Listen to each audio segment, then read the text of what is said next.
Hello friends, once again I welcome you all in this amazing channel learn with Khalid. आज हम लोग जा रहे हैं कुछ बहुत ही इम्पोर्टेंट टॉपिक सीखने और बहुत ही एकदम आसान तरीके से। जो चीज़ को मैं बताऊंगा बहुत ही आसान है। देखो, आप लोग हेडिंग पढ़ लो। यहाँ पे क्या है, आज हम लोग क्या जा रहे हैं सीखने, how to find the roots.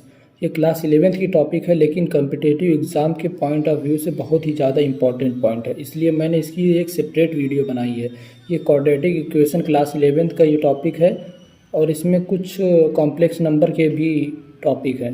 तो जो कम्पिटिटिव एग्ज़ाम देने के लिए जो तैयारी कर रहे हैं, जैसे जेई, एनडीए और बहुत सारे हैं, तो देखो 11th का भी आप लोग जानते ही होंगे। 11th की भी टॉपिक आती है और 12th की भी आती है, तो 11th का मैक्सिमम आता है।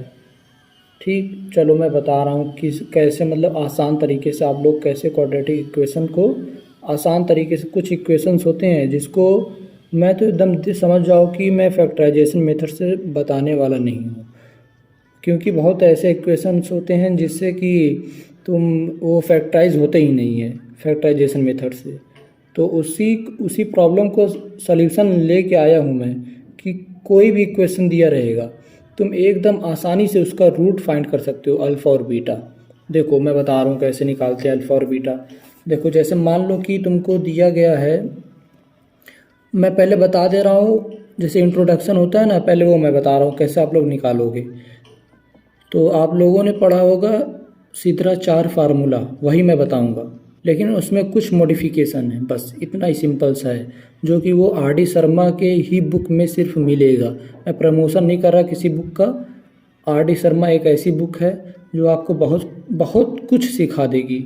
एक बार उसको पढ़ लेना, उसका प्रॉब्लम सॉल्व कर लेना, बता रहे हैं ना, पूरे क्लास में टॉपर रहोगे। सुनो, देखो मैं बता रहा हूँ कैसे लगाते हैं। ये देखो, minus B minus under root B square minus 4ac whole upon 2a। एक रूट ये हो गया अल्फ़ा, इसको मैं मान लेता हूँ अल्फ़ा। ठीक, इसको मैंने मान लिया अल्फ़ा। अब जो दूसरा रूट होगा वो आपका हो जाएगा बीटा, कॉमा बीटा। तो ये हो जाएगा माइनस बी, इसको हल्का सा इधर लिख दें, चलो ठीक, इसी के नीचे लिख दे रहा हूँ, माइनस बी। अब देखो, माइनस बी के आगे मैं जो लिखने जा रहा हूँ बहुत ध्यान से देखना। माइनस बी के आगे प्लस है यहाँ पे और यहाँ पे माइनस है। यही दोनों रूट निकालने में एक ही डिफरेंस है बस, और कुछ नहीं है। यहाँ पे प्लस है बस, अंडर रूट और सारी चीज़ें सेम होंगी। B square minus 4ac whole upon 2a। ठीक, इसको मैंने बीटा माना है। इतनी जो है इंट्रोडक्शन की टॉपिक है। अब देखो, ये जो लिखा हूँ मैं, बी स्क्वायर माइनस 4ac, इसको मैं मान लेता हूँ under root D. D since D stand for discriminant. हाँ, आपने सही सुना, डी स्टैंड फॉर डिस्क्रिमिनेंट ही होता है, समझे। D stand for discriminant. तो मैं जो इतना लंबा चौड़ा फार्मूला लिखा हूँ, इसको मैं एक वर्ड में लिख सकता हूँ कि अल्फ़ा या फिर बीटा बराबर minus B plus minus under root D whole upon 2a। क्या मैं ये लिख सकता हूँ? आप लोग समझ गए होंगे मैंने क्यों लिखा। अब इस पे हम लोग कुछ प्रॉब्लम लगाएंगे। प्रॉब्लम मतलब क्वेश्चन लगाएंगे। मैथमेटिक्स के लैंग्वेज में हम लोग उसको प्रॉब्लम बोलते हैं। क्वेश्चन तो इंग्लिश का हो गया, केमिस्ट्री का हो गया, फिजिक्स का हो गया, लेकिन मैथ में हम लोग प्रॉब्लम बोलते हैं। ठीक, क्योंकि देखो प्रॉब्लम होता ही है क्वेश्चन लगाते वक्त, तो इसीलिए इसको प्रॉब्लम बोलते हैं। चलो, इतना ये इंट्रो, इतना अगर आप लोग समझ गए हो तो बताओ, फिर आगे बढ़ते हैं। हम लोग कुछ क्वेश्चन लगाएंगे तभी समझ में आएगा, वरना नहीं आएगा। चलो नेक्स्ट पेज पे हम लोग क्वेश्चन लगाते हैं बढ़िया वाला। ठीक, चलो अब हम लोग देखते हैं कुछ प्रॉब्लम। देखो ये प्रॉब्लम है, ये इक्वेशन आप लोगों को दिया हुआ है। ये क्या इक्वेशन दिया हुआ है? 2x² + 3i x + 2 = 0। अब हम लोग का देखो इक्वेशन वो सिद्धाचार फार्मूला आप लोग को अगर याद होगा तो अभी ये लग पाएगा। ठीक, चलो हम लोग लगाते हैं पहले। देखो सिद्धाचार फार्मूला वही लिखा हुआ है, -b + -√d/2 है। √d की वैल्यू होती है b² - 4ac। ठीक, ये देखो इक्वेशन क्या लिखा हुआ है? 2x² + 3ix + 2 = 0। क्या लिखा हुआ है equation? 2x² + 3i stand for iota. Complex number जितने लोग पढ़े होंगे क्लास 11th में उन्हीं को समझ में आएगा। Iota stand for I stand for iota. Iota की वैल्यू होती है i² की वैल्यू होती है -1। बस इसी का यूज़ है i² की वैल्यू का, बस 3ix + 2 = 0। ठीक, चलो हम लोग इसको सॉल्व करते हैं। अब हम देखो b और b² - 4ac, पहले हम लोग a b c की वैल्यू लिख लेते हैं। a की वैल्यू क्या होगी? 2 हो जाएगी a की वैल्यू, b की वैल्यू 3i और c की वैल्यू क्या हो जाएगी? 2। यहाँ तक समझ गए हो आप लोग? चलो बहुत बढ़िया। चलो अब हम लोग रखते हैं सिर्फ वैल्यू उस फार्मूले में। एक बार यहाँ पे माइनस रखेंगे, एक बार प्लस रखेंगे। देखो प्लस माइनस लिखा हुआ है, अगर क्लियरली दिखाई दे रहा है तो, वरना मैं बोल रहा हूँ आप लोग समझ जाओ। ठीक, चलो तो -b यानी -b की वैल्यू क्या है? -b यानी -3 आयोटा, माइनस रखेंगे पहले, फिर √b² - 4ac होता है। d की वैल्यू b² - 4ac होता है, तो b² यहाँ लिख दे रहा हूँ मैं, b² - 4ac = d। यहाँ तक समझ गए होगे आप लोग? चलो अच्छी बात। अब b² की वैल्यू बता दो हमको। 9i² हो जाएगा। 9i², मैंने बोला था सिर्फ i² की वैल्यू की ही ज़रूरत है।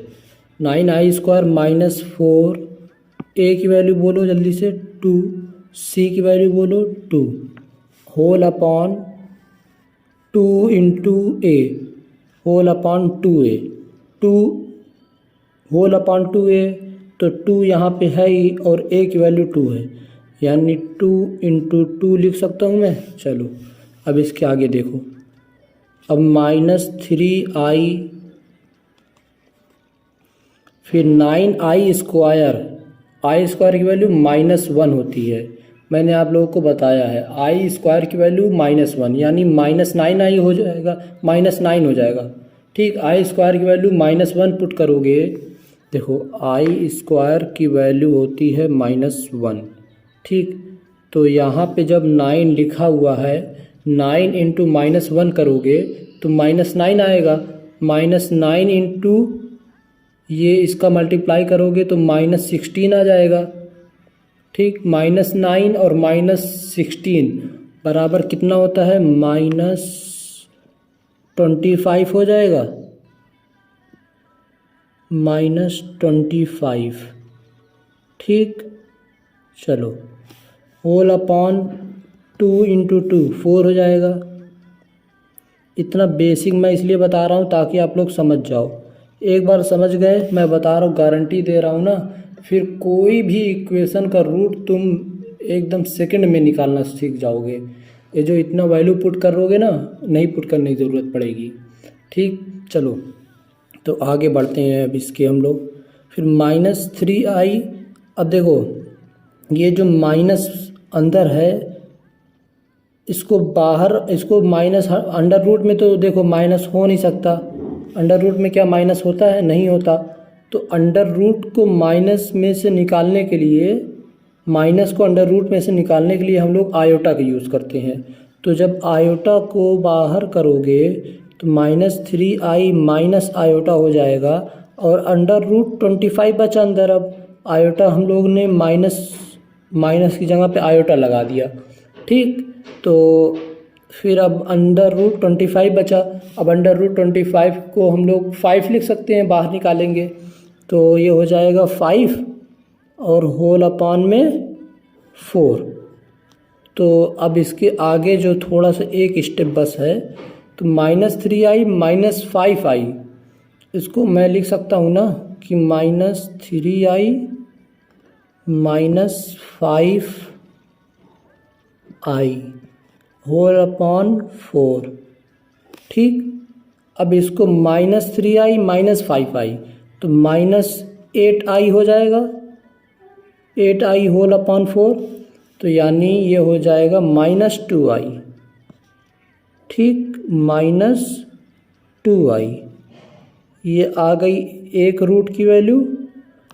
ठीक, अब नेक्स्ट रूट की वैल्यू हम लोग नेक्स्ट पेज पे देखते हैं, बहुत ही एकदम सिंपल होगी, या फिर यहीं निकाल देते हैं। चलो यहीं निकाल देते, जब समझ गए हो तो। चलो बस फार्मूले में पुट करना है, इसी फार्मूले में -b की वैल्यू बोल दो जल्दी से, -3i। ये हम लोग निकाल रहे हैं अब बीटा की वैल्यू। अल्फ़ा की वैल्यू तो निकल गई है, अल्फ़ा की वैल्यू निकल गई है। अब बीटा की वैल्यू निकालते हैं, -3i, बी की वैल्यू -3i, फिर प्लस अब लगाएंगे। क्यों? क्योंकि यहाँ पे हम लोगों ने एक बार माइनस लगाया है, तो जब अल्फ़ा की वैल्यू निकाल रहे थे तो माइनस लगाए थे, तो अब जब बीटा की वैल्यू निकाल रहे हैं तो अब प्लस लगाएंगे। ठीक, तो under root b² - 4ac, b² - 4ac की वैल्यू तो सेम ही रहेगी। ठीक, तो b² - 4ac की वैल्यू मैं लिख सकता हूँ -25। ठीक, यहाँ पे देख लो, बस यहाँ पे प्लस की साइन चेंज हुई है और कुछ नहीं हुआ है। तो जब -25 को बाहर निकालोगे तो ये हो जाएगा -3i + 5i whole upon 4, whole upon 2a था, 2 × 2 है, a की वैल्यू 2 है यहाँ पे, तो 2 × 2 किए, सारी वैल्यू सेम होगी, सिर्फ यहाँ पे प्लस लग जाएगा और कुछ नहीं। इसके आगे हल्का सा सॉल्व करोगे एक स्टेप, तो यहाँ पे हो जाएगा तुम्हारा -3i + 5i, तो +2i हो जाएगा, और +2i अपॉन 4 i/2 हो जाएगा। समझे? i/2, ये तुम्हारी आ गई बीटा की वैल्यू। समझ में आ गया कि नहीं? ये देखो -3i + 5i, तो +2i हो गया, +2i/4 i/2 हो जाएगा। ठीक, अगर यहाँ तक आप लोग को कोई भी प्रॉब्लम हो, कोई भी दिक्कत आ रही है, तो आप लोग बेझिझक जो है कमेंट सेक्शन में पूछ सकते हैं। ठीक, और इसको मैं इतनी स्लो पढ़ाया हूँ कि ताकि एक ही प्रॉब्लम सिर्फ सॉल्व करवाया और इसी में सारी चीज़ मैंने बता दी है। अब आप लोग की जिम्मेदारी बनती है कि आप लोग को, अगर आप लोगों के पास अगर बुक है आर डी शर्मा की, तो आप लोग आर डी शर्मा की बुक ज़रूर लगाइए।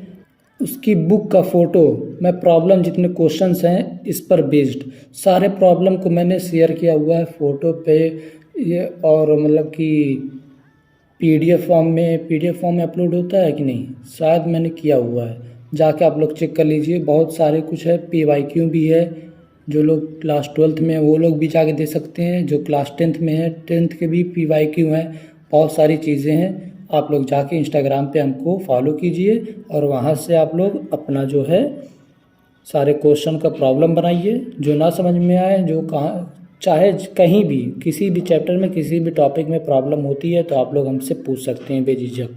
ठीक, अगर समझ में आ गया है तो आप लोग चैनल को लाइक और सब्सक्राइब कर दीजिए। मिलते हैं नेक्स्ट वीडियो में, तब तक के लिए बाय।